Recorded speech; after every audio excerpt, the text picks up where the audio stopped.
அன்பின் தெய்வமே, நன்றியோடு சோதரிக்கிறோம். இந்த வசனத்தை கொண்டு ஆவியானவர் எங்களோடு இடைவடுவீராக. உமது மகா இரக்கங்களினாலே எங்களை கடாட்சித்தரும். ஆண்டவரே, மிகுந்த கருணையினாலே, கருணை கொண்ட கருணாகரே எங்களை கடாட்சித்தரும்.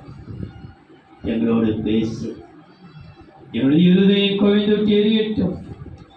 என் மாம்சம் வெளிப்படக்கூடாது. இதயத்தில் இருக்கிற எண்ணங்கள் வெளிப்படக்கூடாது. சபையாருக்கு ஆவியானுடைய வார்த்தைகள் வெளிப்படும்படியாக ஆவியானவரே ஒரு பலத்துக்கு நடப்பிப்பீராக.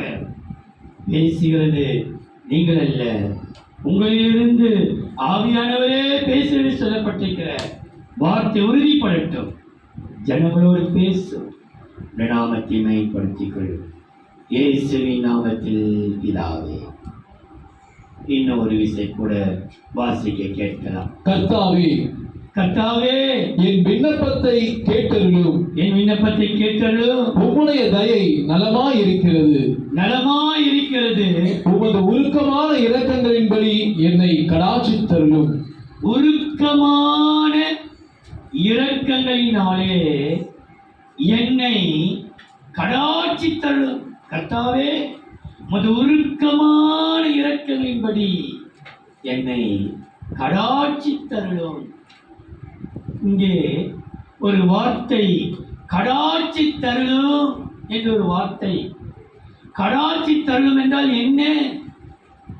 கடாட்சித்தருளும் என்றால் மிகுந்த கருணையினாலே, சாதாரண கருணை அல்ல, கருணையினாலே என்னை நினைத்துக் கொள்ளுங்கப்பா. அவருடைய வார்த்தை, கர்த்தாவே, உமது உருக்கமான இரக்கங்களினாலே என்னை கடாட்சித்தருளும் என்று சொல்வார்கள். உமது மிகுந்த கருணையினாலே என்னை நினைச்சுக்கங்கப்பா. நீ ஏற்கனவே கருணையுள்ளம் கொண்டவர். சின்ன சின்ன குறையை கண்டு உடைய கருணைக்கு நான் பாத்திரம் இல்லாமல் போயிடக்கூடாது. ஆகையினாலே மிகுந்த கருணை, கடாட்சித்தருளும் என்றால் மிகுந்த ஒரு கருணை என்கிற அர்த்தம் இருக்கிறது. அப்போஸ்தலர் 15ஆம் அதிகாரம் 16ஆம் வசனத்தை பாருங்கள். 16 தேவன் புறஜாதிகளில் நின்று, அப்போஸ்தலர் 15ஆம் அதிகாரம் 14ஆம்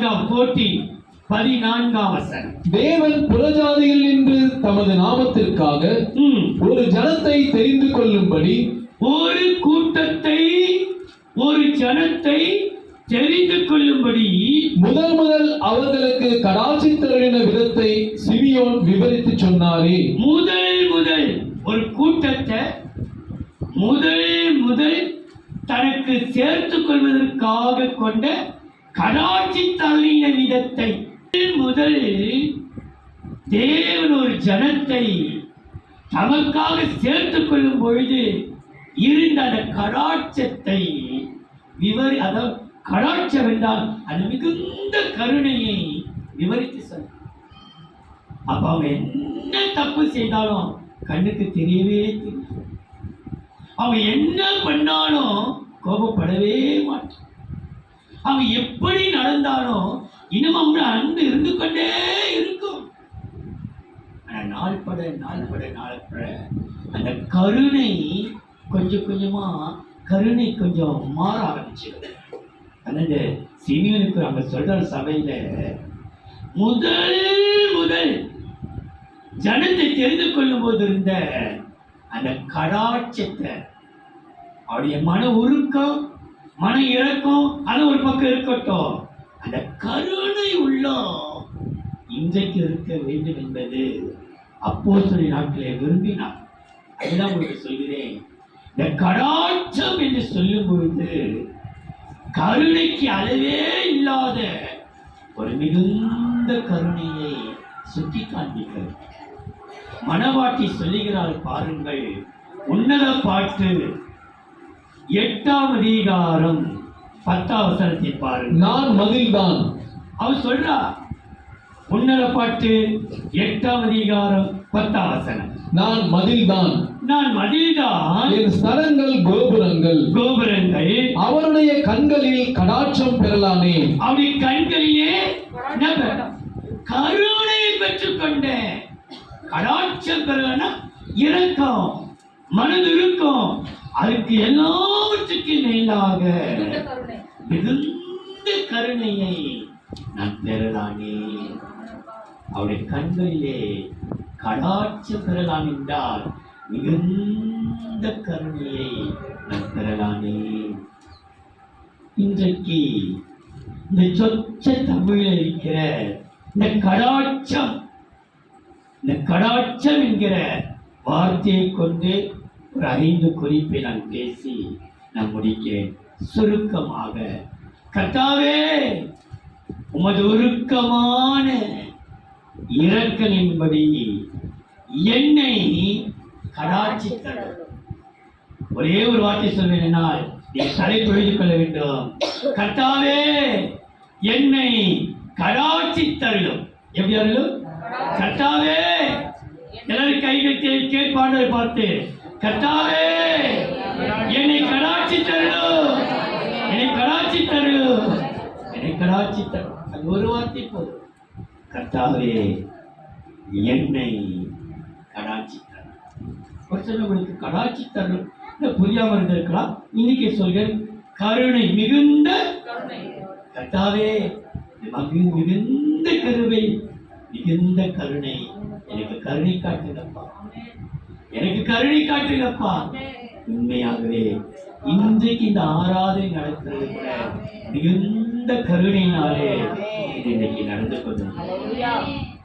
இந்த ஆராதனை இந்த 3வது ஞாயிற்றுக்கிழமை ஆராதனை அவருடைய மிகுந்த கருணையினாலே, ஏன்னா நாங்கள் கேட்ட செய்திகள், கடந்த அந்த பாதைகள், எந்த நேரத்தில் எந்த நிமிஷத்தில் என்ன நடக்குமோ ஒரு திகில், பயம், இருள் என்னை அப்படி சூழ்ந்து கொண்டு, கொஞ்ச சூழல்ல மரண திகில் என்னை அப்படியே எந்த நிமிஷத்தில் என்ன நடக்குமோ திகிலோடு இருந்தோம்.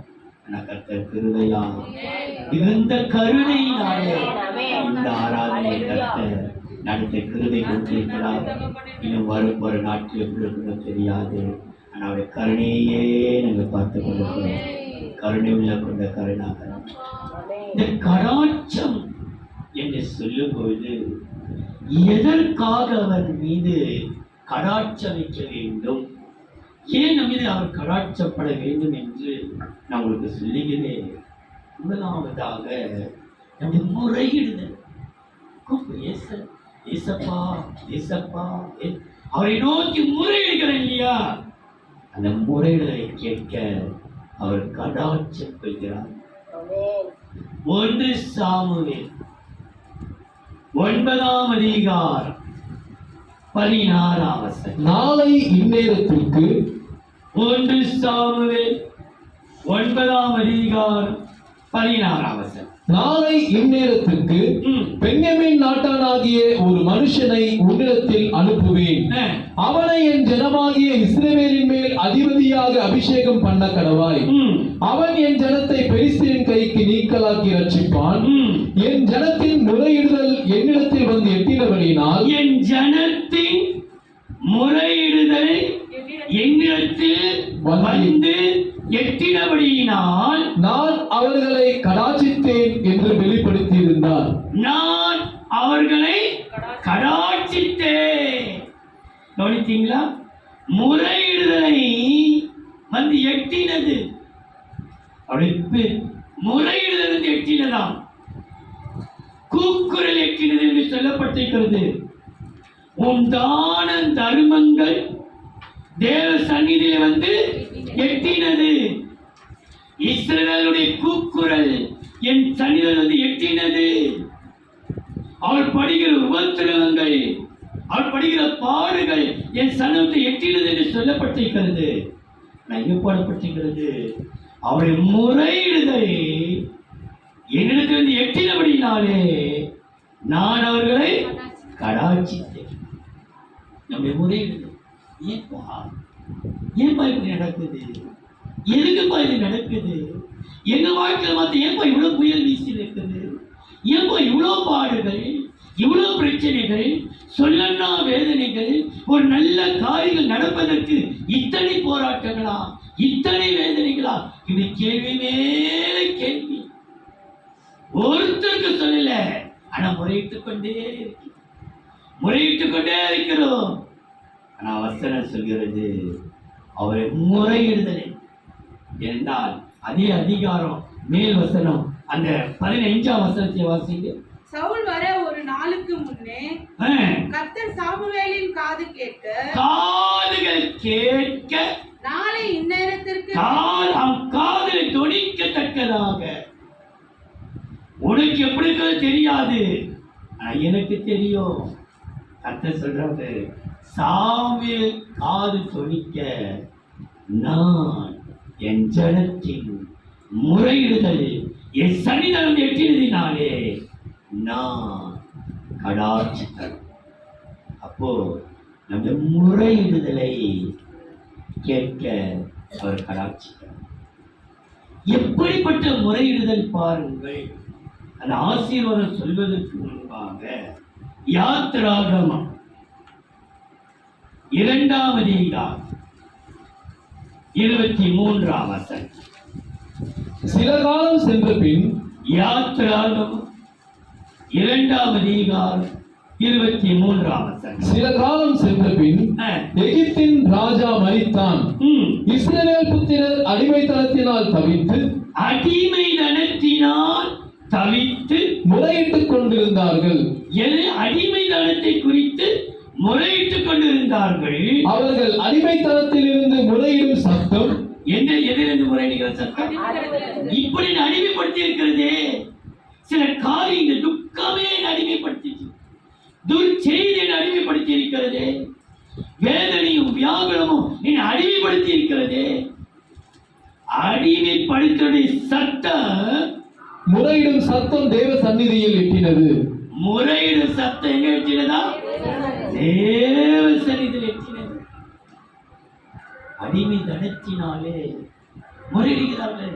எங்களுக்கு மாத்திரம் இவ்வளவு போராட்டம், இவ்வளவு வேலை, இவ்வளவு கஷ்டம், இவ்வளவு ரத்த வேறுபடுறோம், இவ்வளவு காப்பாடுகள், இவ்வளவு துக்கங்கள், எங்களுக்கு விடுதலையே இல்லையா? அடிமைதனத்தினாலே முறையிடுதலின் சத்தம் அவர் சன்னிதானத்தில் கேட்டது. அவர் கர்த்தர் சொல்றார் பாருங்கள். யாத்திராகமம் 22ஆம் அதிகாரம் 23ஆம் வசனம். அவர்களை எவ்வளவாகிலும் ஒடுக்கும் போது, யாத்திராகமம் 22ஆம் அதிகாரம் 23ஆம் வசனத்தை வாசித்த பிற்பாடு 27 வாசிக்கலாம். அவர்களை எவ்வளவாகிலும் ஒடுக்கும் போது அவர்கள் என்னை நோக்கி முறையிட்டால் அவர்கள் முறையிடுதலை நான் நிச்சயமாய் கேட்டு. எப்படி கேட்பாரா? நிச்சயமாகவே உன் முறையிடலை கர்த்தர் கேட்பார். உன் பிள்ளைக்காக, உன் சகோதரனுக்காக, உன் கூட பிறந்த பிறப்புக்காக, உன் ஜாதி ஜனங்களுக்காக நீ கூப்பிடுற முறையிடுதலை கர்த்தர் நிச்சயமாய் கேட்பார். இன்னைக்கு நிச்சயம் கேட்பார். உன் பிள்ளைக்காக கர்த்தர் கேட்பார். உன் மகளுக்காக கேட்பார். உன் மகனுக்காக கேட்பார். உன் சொந்தங்களுக்காக கேட்பார். உன் கூட பிறந்த ஜனங்களுடைய வியாகுலத்துக்காக நீ முறையிடுகிற உன் பேரனுக்காக கர்த்தர் கேட்பார். உன் பேத்திக்காக கர்த்தர் கேட்பார். உன்னுடைய முறையிடுதலை நிச்சயமாய் கேட்டு 27ஆம் வசனம். அவன் போர்வை அதுதானே, அதுவே அவன் உடம்பை மூடிக்கொள்ளுகிற வஸ்திரம். வேறு எதினாலே போர்த்து படுத்துக் கொள்ளுவான். அவன் என்னை நோக்கி முறையிடும் பொழுது நான் அவனுக்கு செவி கொடுப்பேன். செவி கொடுப்பேன். நான் இரக்கமுள்ளவராய் இருக்கிறேன். இரக்கமுள்ளவராய் எப்படி இருக்கிறார் அவரு? இரக்கம், கருணை, மகா கருணை. நான் அவரே சொல்றாரு, நான் இரக்கமுள்ளவராய் இருக்கிறேன். நான் கேட்பேன், நான் செவி கொடுப்பேன், நிச்சயமா முறையிட கேட்பேன், நான் விட்டுவிட மாட்டேன். இன்னைக்கு நாம் கதறிகிற முறையிடலை கர்த்தர் கேட்க வந்திருக்கிறார். யாருக்காக நம்ம முறையிடுகிறோமோ கர்த்தர் நிச்சயமா கேட்கிறார். அந்த முறையிடலை கர்த்தர் கேட்க ஒரு வசனம் ஞாபகம் வருது. தீர்க்கதரிசியானவள் ராஜாக்கள் ஆளுகை செய்யல, நியாயாதிபதிகள் ஆட்சி செய்யல, யுத்த வீரர்கள் ஆட்சி செய்யல, தீர்க்கதரிசியானவர்கள் ஆட்சி செய்து கொடுக்கிற காலத்திலே ஜனங்கள் கர்த்தரை நோக்கி முறையிட்டார்கள். நியாயாதிபதிகள் 4ஆம் அதிகாரம் நினைக்கிற பாருங்கள். தெபோராள் அங்க ஒரு ஒரு ஒரு நியாயம் சரித்துக் கொண்டு 3-4. அவனுக்கு 900 விருப்பரதங்கள் இருந்தது. அவன் இஸ்ரவேல் புத்திரர் 20 வருஷம் கொடுமையாய் ஒடுக்கினான். நியாயாதிபதிகள் 4ஆம் அதிகாரம் 3ஆம் வசனம் 4ஆம் வசனம். அவனுக்கு 900 விருப்பரதங்கள் இருந்தது. அவன் இஸ்ரவேல் புத்திரரை 20 வருஷம் கொடுமையாய் ஒடுக்கினான். இஸ்ரவேல் புத்திரர் கர்த்தரை நோக்கி முறையிட்டார்கள். அக்காலத்திலே லபிதோத்தின் மனைவியாகிய தெபோராள் என்னும் தீர்க்கதரிசியானவள் இஸ்ரவேலை நியாயம் விசாரித்தாள். இஸ்ரவேல் ஜனங்கள் முறையிடுகிறார்கள் கர்த்தரை நோக்கி.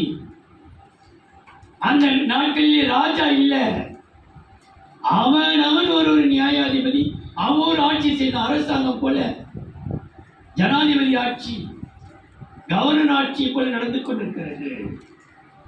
அப்போ ஜனங்கள் கர்த்தரை நோக்கி முறையிடுகிறார்.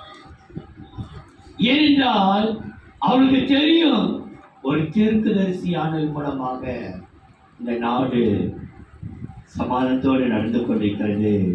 ஆனா ஒரு கூட்டம் கொடுமையினாலே ஆட்சி செய்து கொண்டிருக்கிறார்கள் என்று அவனை அறிந்து கொள்ளுங்கள். நம்முடைய தேவன் நம்முடைய முறையிடுதலை நிச்சயமாய் கேட்டு நம்ம அழிக்க மாட்டாரா? இறக்க இல்ல, இறக்க ஒரு பக்கம் இருக்கட்டும். ஒரு வசனத்தை வாசியுங்கள். 1 சாமுவேல் 2ஆம் அதிகாரம், இதனுடைய ஆசீர்வாதத்தை பாருங்கள். 21ஆம் வசனம். அப்படியே கர்த்தர் அன்னாளை கடாட்சித்தார். கர்த்தர் அன்னாளை கடாட்சித்தார். அவள் கர்ப்பம் தரித்து 3 குமாரரையும் 2 குமாரத்திகளையும் பெற்றாள். சாமுவேல் என்னும் பிள்ளையாண்டான் கர்த்தருடைய சந்நிதியில் வளர்ந்தான். சாமுவேல கர்த்தருடைய சமூகத்திலே வளர்ந்தான். கடாட்சம் பெற்றாள் அன்னாள். தனக்கு இருந்த ஒரு பிள்ளையை கர்த்தருக்கு கொடுத்தால், கர்த்தர் இப்பொழுது 5 பிள்ளைகள் கொடுத்து கடாட்சம். ஏன் தெரியுமா? சாமுவேலுடைய வளர்ச்சியை எந்த சக்தியாலும் தடை பண்ண முடியவே இல்லை. சாமுவேல் வளர்ந்தான். எங்க வளர்ந்தான்? கர்த்தருடைய சமூகத்திலே. நீ எங்கெல்லாம் போய் நிற்கிறாயோ அங்கெல்லாம் கர்த்தருடைய சமூகத்தை உண்டாக உணர முடியும். அது எந்த இடமா இருக்கட்டும், ஆலயத்தில் மாத்திரமல்ல, நீ எங்கே போய் இருந்தாலும் உனக்கு நான் கர்த்தருடைய சமூகம் வரும். அவர் வாக்கு பண்ணியிருக்கிறாரு, என் சமூகம் உனக்கு முன்பாக செல்லு சொன்னாரு, செல்லாமல் விடுவாரா? அப்போ முறையிடுதலை கர்த்தர் கடாட்சித்து நம்மை வளர செய்வார். அழிக்க ஒரு கூட்டம் இருக்குது, நம்மை குன்றி போக கூட்டம் இருக்குது. வளராதபடிக்கு பிரச்சனை போட்டு முழிச்செடி அப்படி நெருக்குது. சில காரியங்கள் ஆவிக்குரிய வாழ்க்கையிலே வளரவே முடியல. வளர்ச்சி வந்து கொண்டு வளர்ச்சி அடையாமல் குன்றி போயிருக்கிறோம். இந்த வாழ்க்கையிலே எந்தெந்த சக்தியோ நம்மளை குடி கொட்டுது. வளர முடியல.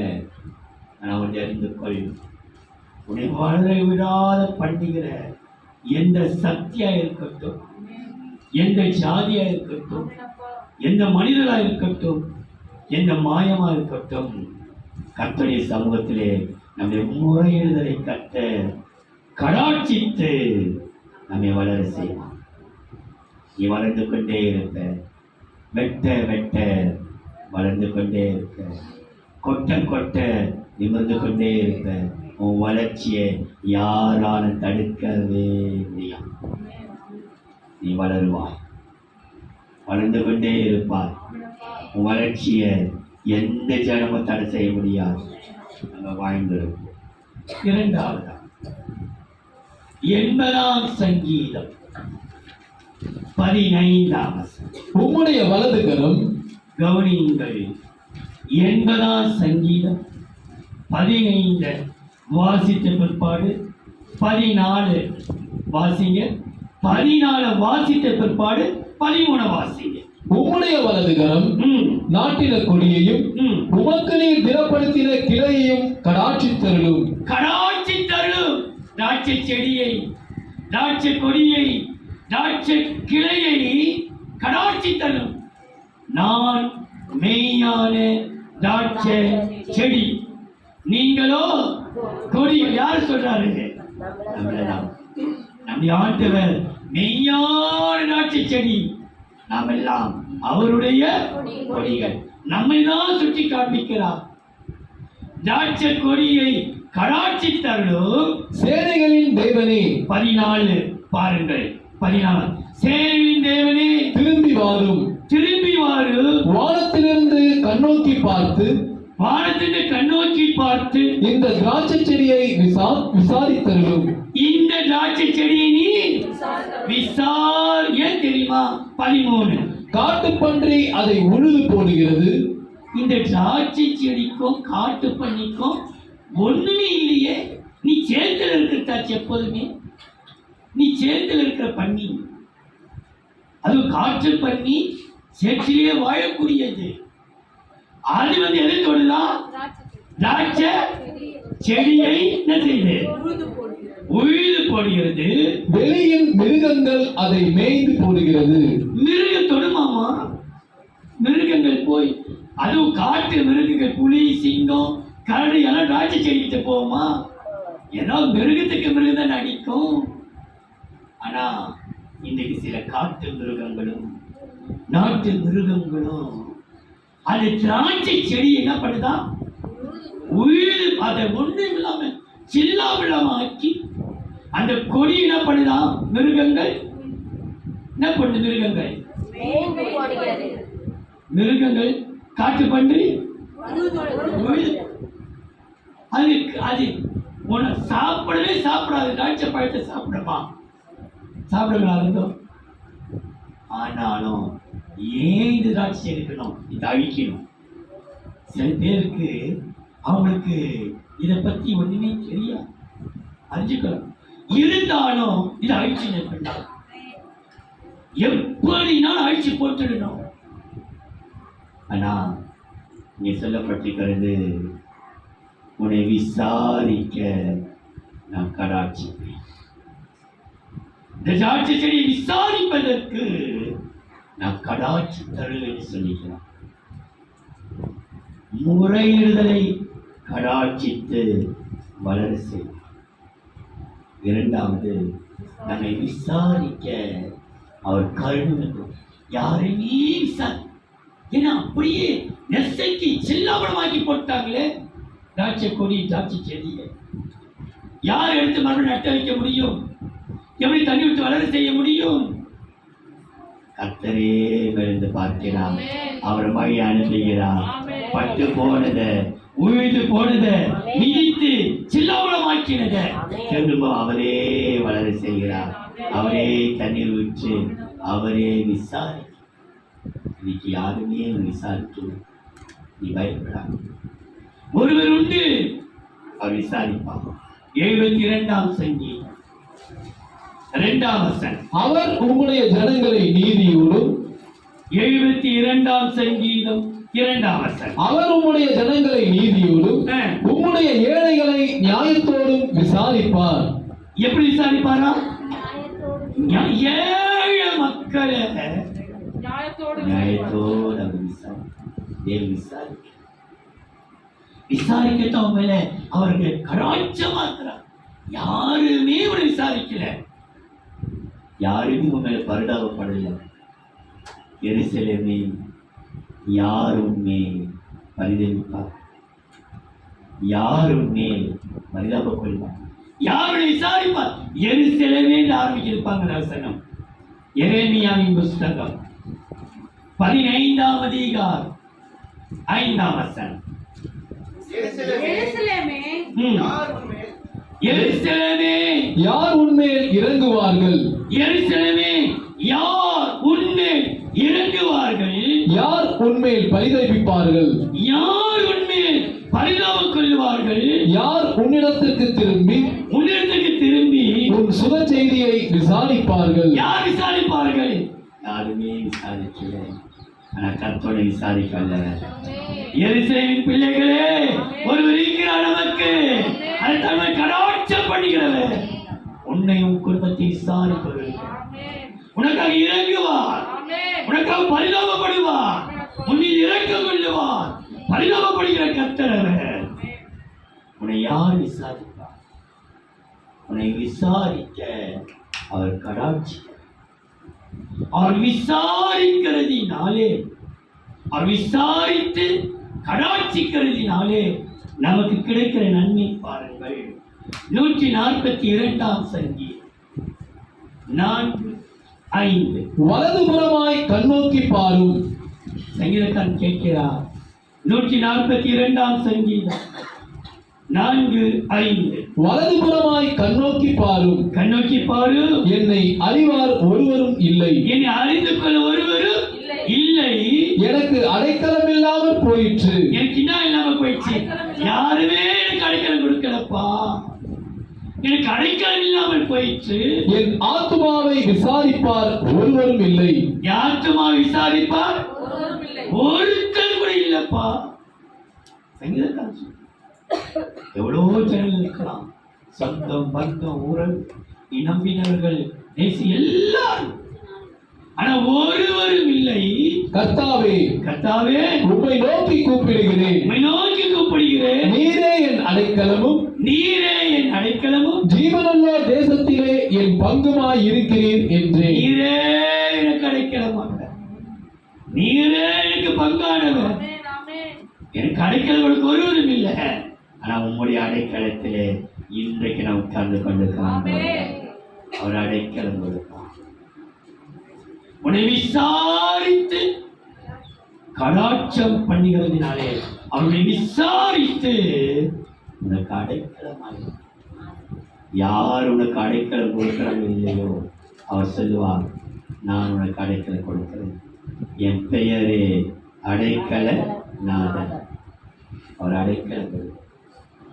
அவர் உங்களை விசாரிக்கிறவரானபடியினால் கவலை எல்லாம் அவர் மேலே, அவர் மேலே.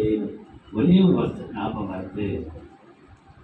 பிரசங்கி 3ஆம் அதிகாரம் நினைக்கிற பாருங்க, 3:15. முன் நடந்தது இப்பொழுதும் நடக்கிறது, இப்பொழுது நடக்கிறது, இனி நடக்க போகிறது, இனி நடக்க போகிறதை முன்னமே நடந்தது, முன்னமே நடந்தது. நடந்ததையோ தேவன் விசாரிப்பார். நடந்ததையோ தேவன் விசாரிப்பார். நமக்கு நடந்தத யார் விசாரிக்கலையோ கர்த்தர் விசாரிக்கிறார். எனக்கு நடந்தது யாருமே விசாரிக்கலையே. நான் கடந்து வந்த பாதையை யாருமே விசாரிக்கலையே. நாங்க போன பாதையை யாருமே விசாரிக்கலையே. வசனம் சொல்கிறது, நடந்ததையோ அவர் விசாரி. நான் வேதனையா இருந்தேன், துன்பப்பட்ட ஜுரமா இருந்தேன், தலவாரத்தோடு இருந்தேன், யாருமே விசாரிக்கல. இன்னைக்கு என்கிட்ட நீ பேசுறிய, நடந்ததையோ கர்த்தர் விசாரித்தார். கர்த்தர் ஒருவரே, கர்த்தர் ஒரு நடந்தது நடக்க போட்டல்ல, நடந்த நேற்று நடந்தத கர்த்தரை விசாரிக்க வராது. போன வாரம் நடந்தத கர்த்தரை விசாரிக்க வராது. அவனை விசாரிக்க உங்களை காணிக்கிறது. மூன்றாவது யோவேல் 2-வது அதிகாரம் 18-19. அப்பொழுது யோவேல் 2-வது அதிகாரம் 18-19. அப்பொழுது கர்த்தர் தமது தேசத்துக்காக வைராக்கியம் கொண்டு தமது ஜனத்தை கடாட்சிப்பார். தமது ஜனத்தை கடாட்சிப்பார். கர்த்தர் மறுமொழி கொடுத்து தமது ஜனத்தை நோக்கி, இதோ நான் உங்களை இனி புறஜாதிகளுக்குள்ளே நிந்தையாக வைக்காமல், என்ன வைக்காமல், உன் நிந்தையை நீக்க அவர் கடாட்சி. நீ நிந்தையா இருப்பதில்லை, நிந்தையா இருப்பதில்லை. ஏனென்றால் இன்னைக்கு இரவு கூட 12 மணி இருக்கும்னு நினைக்கிறேன். பூபதி அம்மாவுடைய பேத்தி திவ்யா, ஐயா பாட்டி ஒரே முடியாம பயம் திகில் மூக்கு அப்படி சிந்தும் போதே ரத்தம் வந்துடுச்சு. பயத்தோடு இருக்கிறாங்க.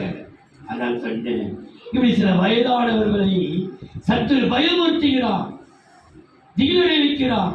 மரண பயம், எதுவோ ஒரு அறியாமல் ஏதோ ஒரு நீந்த இந்த குடும்பத்துக்கு மாத்திரம் இவ்வளவு போராட்டம். அர்த்தராத்திரியிலே துடிக்க பயப்படுற அளவுக்கு சத்துல ஒரு போராட்டம் இருக்குது. ஆனா வசனம் சொல்கிறது, இனி நின்றவனை தொடவிட மாட்டேன், நான் கடாட்சிப்பேன், என் ஜனத்திற்காக நான் கடாட்சி வைப்பேன் மிகுந்த கருணையினாலே. அவரை நிந்தைய நீக்க. இந்த நிந்தை என்று எத்தனையோ சமூகம் சொல்லலாம்.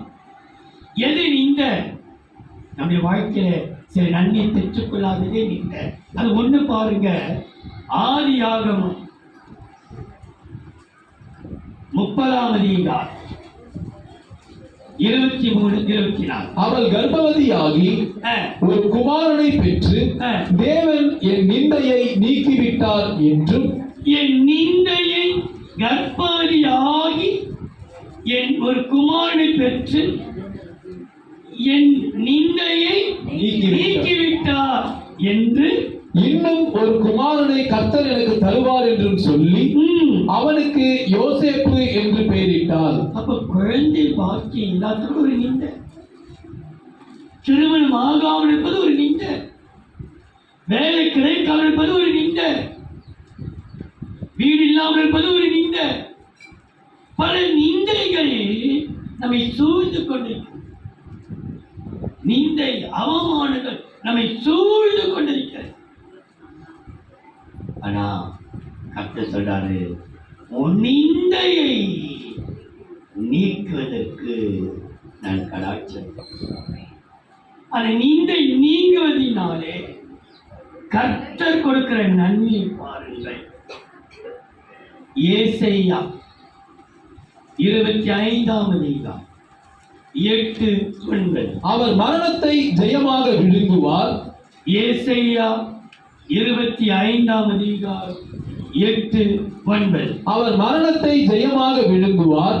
கர்த்தராகிய தேவன் எல்லா முகங்களிலிருந்து கண்ணீரை துடைத்து, எல்லாரும் இந்த ஒருத்தர் இருப்பதில்லை, எல்லாருடைய முகத்தில் இருக்கிற கண்ணீரை துடைத்து. அப்போ ஒருத்தருக்கு குழந்தை பாக்கியம், ஒருத்தருக்கு திருமணம், ஒருத்தருக்கு கடன் பாரம், ஒருத்தர் குடும்பத்தில் சந்தோஷம் இல்லை, ஒருத்தருக்கு பிரச்சனை, சில அடிமைதனம், தேவனுக்கு விலகல், எத்தனையோ பேருக்கு எத்தனையோ பிரச்சனை. ஆனா கர்த்தர் சொல்றாரு, எல்லாருடைய முகத்தில் இருக்கிற கண்ணீரையும் துடைத்து தமது ஜனத்தின் நிந்தையை பூமியில் இராதபடிக்கு முற்றிலும் நீக்கி விடுவார். கர்த்தரே இதை சொன்னார். யார் சொல்கிறது? எல்லா பிரச்சனையும் இனி கர்த்தர் நீ கல்லவரா இருக்கிறார். எல்லா நிந்தை நீங்க போய்கிறது. 1-2 அல்ல, உனக்கு இருக்கிற ஒவ்வொரு பிரச்சனை கொடுக்கிற எல்லா நிந்தை கர்த்தர் நீக்க வரும். யார் சொல்கிறது? கர்த்தரே இதை சொன்னார். அக்காலத்திலே ம். இதோ ம். இவரே நம்முடைய தேவன், ஆ. இவருக்காக காத்திருந்தோம், ஆ. இவர் நம்மை ரட்சிப்பார், ஆ. இவரே கர்த்தர், ம். இவருக்காக காத்திருந்தோம், ம். இவருடைய ரட்சிப்பினால் களி கூர்ந்து மகிழ்வோம் என்று சொல்லப்படும். களி கூர்ந்து மகிழ். எல்லார் முகத்தில் இருக்கிற நிந்தை அவர் கண்ணோக்கி பார்த்தார். உன் நிந்தையை நீக்கி உன்னை களி கூறப்படும். ஆண்டவரே, ஒன்று ரெண்டல்ல, பயங்கர பல நிந்தை. ஒரு முறை இந்த நிந்தையை குறித்து பேசின பொழுது சங்கீதக்காரன் சொன்ன காரியம் நிந்தையின் இருதயத்தை பிளந்தது. நீ வாசித்த ஞாபகம் நிந்தையை குறித்து பேசின ஒரு முறை 69ஆம் சங்கீதம் 19-20. என் தேவரீர் என் நிந்தையையும் சங்கீதம் 69:19-20. தேவரீர் என் நிந்தையையும் என் வெட்கத்தையும் என் நிந்த என் வெட்கம் என் அவமானத்தையும் அறிந்திருக்கிறீர். அவமானம், நிந்த வெட்கம் அவமானத்தை அறிந்திருக்கிறீர். என் சத்துருக்கள் எல்லாரும் உமக்கு முன்பாக இருக்கிறார்கள். நிந்தை என் இருதயத்தை பிளந்தது. எப்படி பிளந்துதான்? சுக்குன்னு ஒரு ஐரேட்ட. நம்ம நல்லா தான் இருக்கோம். ஒண்ணு நம்மள முகத்தை பார்ப்பது ஒண்ணுமே இல்லை. நான் இருதயம் நிந்தை என் இருதயத்தில செய்தான். ரெண்டாம் பிளந்தது. நான் மிகவும் வேதனைப்படுகிறேன். கொஞ்ச நெஞ்ச வேதனை இல்லை, மிக. இதே நிந்தையை குறித்து புலம்புகிறார். புலம்பல் எரேமியாவின் புலம்பல். அவர் புலம்புகிறார், என் நிந்தை நீக்கிடுங்கப்பா, என் நிந்தை நீக்கிடுங்கப்பா. புலம்பலின் புஸ்தகம் 5ஆம் அதிகாரம் 1ஆம் வசனம். கர்த்தாவே, கர்த்தாவே, எங்களுக்கு நேரிட்டதை நினைத்தருளும், எங்கள் நிந்தையை நோக்கி பாரும். எங்க நிந்தையை நோக்கி பாருங்க. நிந்திக்கப்பட்டு ஏன் இங்கோ ஆண்டோட பிள்ளை தானே, ஊழியக்காரன் தானே, ஊழியக்கார குடும்பம் தானே, விசுவாச குடும்பம் தானே, நல்ல விசுவாச வீரர்கள் தானே, இவனுக்கு என்ன வந்தது? எங்களப்பா, எங்களப்பா எப்படி இருக்கிறப்பா, எங்களப்பா எவ்வளவு சம்பூர்ணமா இருக்கிறப்பா, என்னப்பா என் அழகப்பா, என் தலையப்பா சொல்றான். ஆனா நம்ம சொல்றோம், கர்த்தாவே எங்க நிந்தை நீங்க பாருங்க, அவங்க பேசுற பேச்ச நீங்க பாருங்க, கேளுங்க. ஆண்டவரே, கர்த்தர் நம்ம நிந்தையை கண்ணோ, அதாவது கடாட்சித்து நம்மை கழிப்புறோம். 4வது மல்கியாவின் புஸ்தகம். கடாட்சம் அதை மாத்திரம் சொல்லிக் கொண்டு வருகிறேன். மல்கியா 3ஆம் அதிகாரம் 17-18. என் சம்பத்தை நான் சேர்க்கும் நாளிலே அவர்கள் என்னுடையவர்களாய் இருப்பார்கள் என்று சேனைகளின் கர்த்தர் சொல்லுகிறார். ஒரு மனுஷன் தனக்கு ஊழியம் செய்கிற தன்னுடைய குமாரனை கடாட்சிக்கிறது போல, ஊழியம் செய்கிறவர்களை கடாட்சிக்கிறது போல நான் அவர்களை கடாட்சிப்பேன். அவர்களை கடாட்சிப்பேன். யாரை கடாட்சிக்கிறார் பாருங்கள், கடாட்சிப்பேன். அப்பொழுது நீங்கள் நீதிமானுக்கும் துன்மார்க்கனுக்கும் தேவனுக்கு ஊழியம் செய்கிறவனுக்கும் அவருக்கு ஊழியம் செய்யாதவனுக்கும் இருக்கிற வித்தியாசத்தை திரும்பவும் காண்பீர்கள். வித்தியாசத்தை உன்னை வித்தியாசப்படுத்த அவர் கடாட்சிக்கிறார். நீ கதறுகிற, என் நிந்தையை பாரு மாட்டார். அவங்க எப்படி சொல்றாங்க? உன்னை அவர்களுக்கு முன்பாக வித்தியாசப்படுத்துவார். உன்னை வித்தியாசப்படுத்தத்தான் உன்னை கடாட்சிக்கிறார். நீ யாரு ஊழியம் செய்ய? நீ யாரு கர்த்தருக்காக வைராக்கியம் இருக்கிற? நீ யாரு? கர்த்தரை கொண்டு போட்டாலும் அவர்கள் நம்பிக்கையாக சொல்ல பாரு. உன்னை கர்த்தர் வித்தியாசப்படுத்த வைக்கிறார். அவர்களுக்கும் உனக்கும் ஒரு பெரிய வித்தியாசம் உண்டாகும். உன் கண்ணால் பார்க்கும் போதெல்லாம் நமக்கு தோல்வியை போல, தடையை போல, துக்கத்தை போல, வேதனை போல இருக்கலாம். நான் கர்த்தர் சொல்றாரு, என் ஜனத்தை வித்தியாசப்படுத்துவதற்காக நான் கடாட்சிப்பேன். அவர் என்னுடையங்கிறத நான் நிரூபிப்பேன். எப்படி வித்தியாசப்படுத்துகிறார் பாருங்கள். யாத்திராகமம் 8ஆம் அதிகாரம் 23. என் ஜனங்களுக்கும் யாத்திராகமம் 8ஆம் அதிகாரம் 23. என் ஜனங்களுக்கும் உன் ஜனங்களுக்கும் வித்தியாசம் உண்டாகும்படி செய்வேன்.